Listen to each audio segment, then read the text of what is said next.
Semoga semua makhluk berbahagia.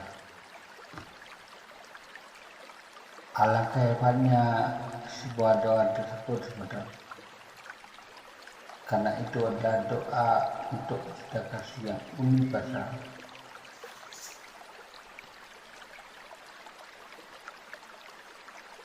Saudara, Bapak, Ibu sekalian, apapun kegiatan kita, baik itu duduk, berdiri, duduk, atau mau makan, mau bekerja, hendaknya lah kita selalu berpikir untuk mengembangkan cita kasih.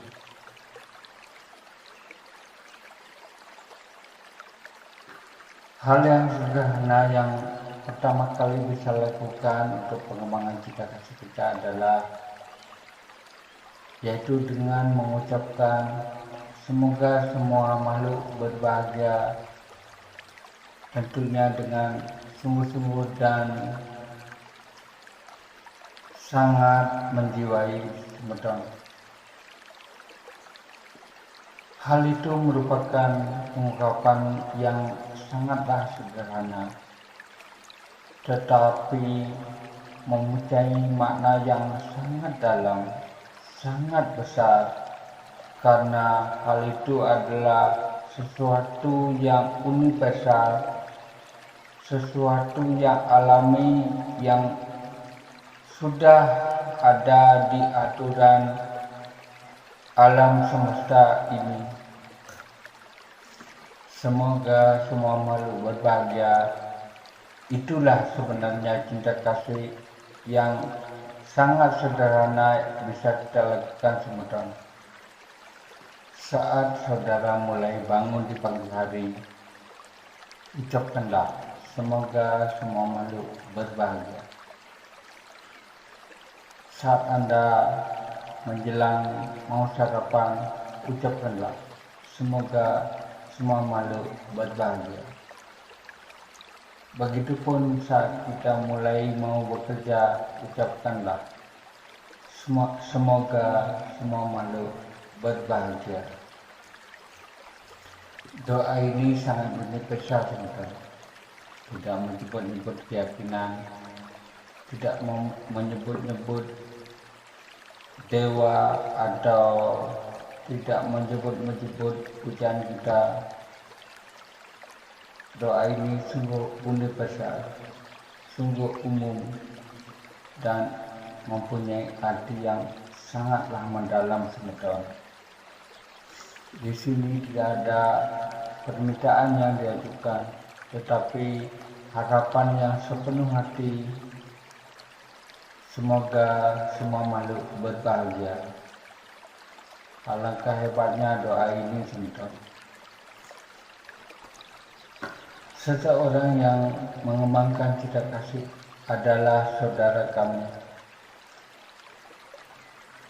Jadi kalau semua saudara kami, apakah masih mempunyai musuh harusnya semeton? Ternyata masih ada musuh semeton. Ada dua musuh, walaupun kita sudah mengembangkan cita kasih semeton. Ada dua macam musuh di dalam diri kita, yaitu musuh yang kasar, dan juga yang kedua adalah musuh yang halus. Musuh yang kasar adalah kebencian yang masih bisa muncul di dalam diri kita. Musuh yang kasar itu ada di dalam diri sendiri. Dan yang kedua adalah musuh yang halus. Jadi apakah musuh yang halus itu semeton? Musuh yang halus adalah rasa ingin memiliki semeton.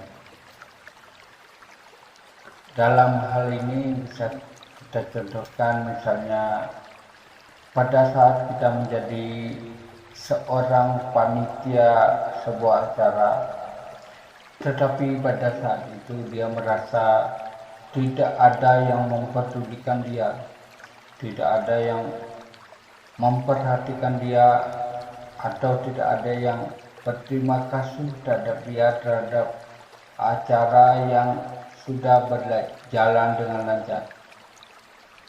Hal itu membuat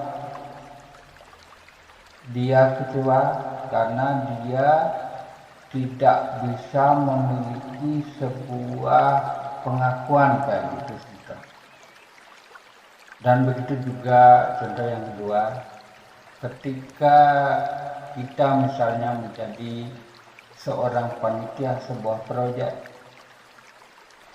dan kebetulan proyek itu juga sudah berjalan dengan lancar, tetapi menurut dia pada waktu peresmian dia tidak diperhatikan, karena pada waktu peresmian tiba-tiba saja dia digeser posisinya dan dikasih ke orang lain. Jadi dia tidak bisa tampil ke depan pada saat peresmian kayak gitu. Jadi itu bukanlah sebuah kebencian atau musuh yang kasar, tetapi itu adalah musuh yang halus, karena pada saat itu dia kepingin mempunyai sebuah pengakuan. Itulah sebenarnya musuh kita yang kedua, yaitu musuh yang halus, teman-teman. Dan di samping kedua musuh tersebut, musuh halus dan musuh kasar, ada satu lagi musuh yang ketiga, yaitu ketika orang-orang lain juga memusuhi kita. Tetapi kita juga harus mengingat bahwa orang-orang yang mempunyai cinta kasih yang sejati pun masih ada musuhnya, sebenarnya. Apalagi kita yang notabene sebagai orang yang biasa, teman-teman. Jadi kalau demikian adanya, kita juga harus mengingat bahwa permusuhan tidak akan berhenti bila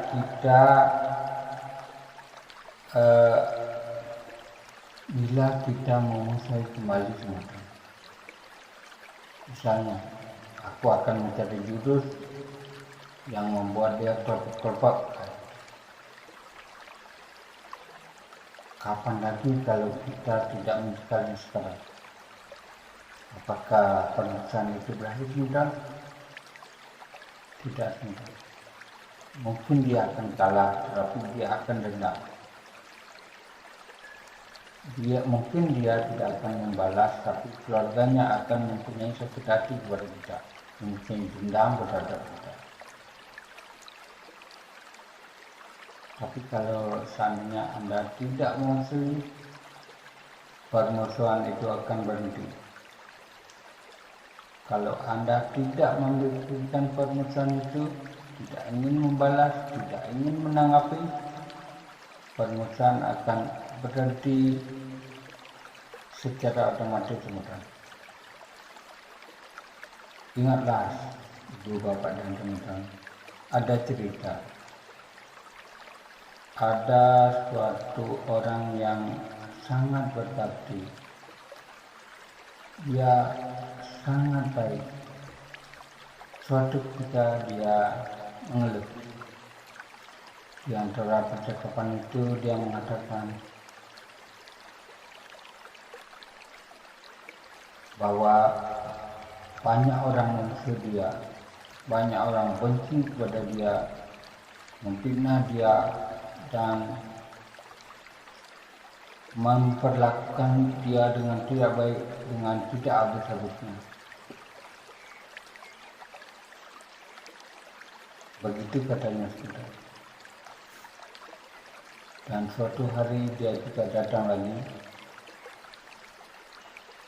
dan mengatakan mereka masih memusuhi saya, mereka masih menghina saya, menyakiti saya tetapi saya tidak membalasnya, ketika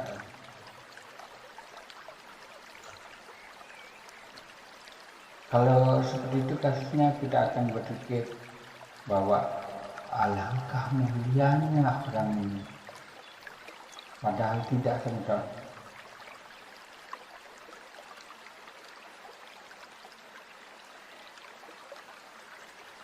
Kalau Anda masih menyimpan pikiran, dia menghina saya, dia membenci saya, kalau pikiran itu masih disimpan, orang ini tidak akan lepas dari kebencian. Buang saja kebencian itu. Jangan ceritakan kepada seseorang, karena itu sudah merespon sebuah kebencian itu.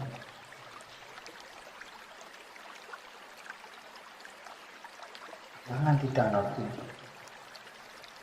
Menceritakan berarti menanggapi. Selama dia berpikir kalau masih merasa dijelekan, difitnah, disalimi misalnya, dia masih mempunyai sebuah kebencian, walaupun kebencian itu tersembunyi. Kalau kita tidak sering-sering berpikir dihina, dilecehkan, dijahati, atau malah tidak pernah berpikir seperti itu,